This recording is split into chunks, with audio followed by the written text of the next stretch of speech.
I have 6 strategies for validating someone with BPD while still maintaining your own boundaries. Let's get to it. So knowing how to validate someone effectively with BPD, or anyone for that matter, can de-escalate crises and build trust in the relationship.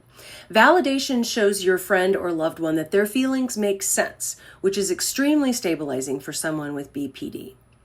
Now, these phrases that we're going to walk through are just samples of the approach you can use across the 6 categories of validation. If they don't work for you as is, modify them to fit your unique situation.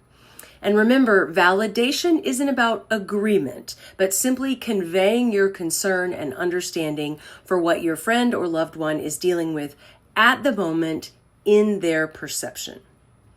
So let's look at specific phrases and types of validation you can use. So the first category is mirroring or reflecting. Use this when you want to ensure you understand their core emotion. For example, you can say, "It sounds like you're feeling incredibly frustrated and helpless right now." May sound like stating the obvious, but sometimes that is just enough to have someone feel validated. Second is suggesting emotion. So you can use this when they're struggling to name the feeling or their emotion seems disproportionate to the situation at hand. You can say something like, "I wonder if what you're feeling is not just sadness, but maybe fear of being abandoned." Number 3 is to validate the history. So use this when their current reaction seems tied to past trauma or difficult experiences.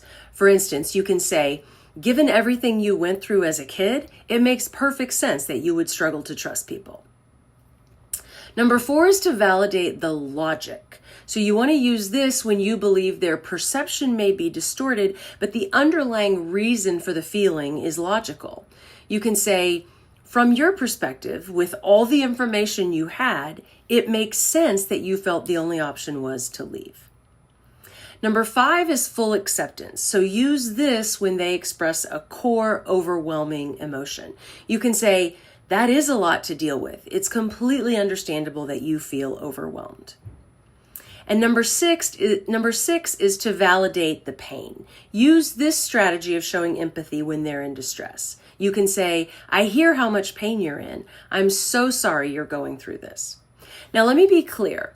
I'm not asking you to be anyone's therapist here, okay? This video is in response to many people asking me how they can support someone with BPD. You get to have your boundaries, and I'm not asking you to be at anyone's beck and call. These are just simple things you can say to offer support when someone you care about is struggling. Now, if the person you're talking to gets ugly with you or says inappropriate or unkind things to you, you can always reserve the right to walk away from the situation or set another boundary to pause or end the interaction. If you want more information about boundaries with someone with BPD, just check out my previous video where I talked all about that. Again, I want you to remember that validation is not the same as agreement. Validation is simply a way of saying, "I hear you and I care about what you're going through." If you have other questions or suggestions for videos, drop those in the comments or send me a message. If you have the question, someone else does as well. So let's all learn together.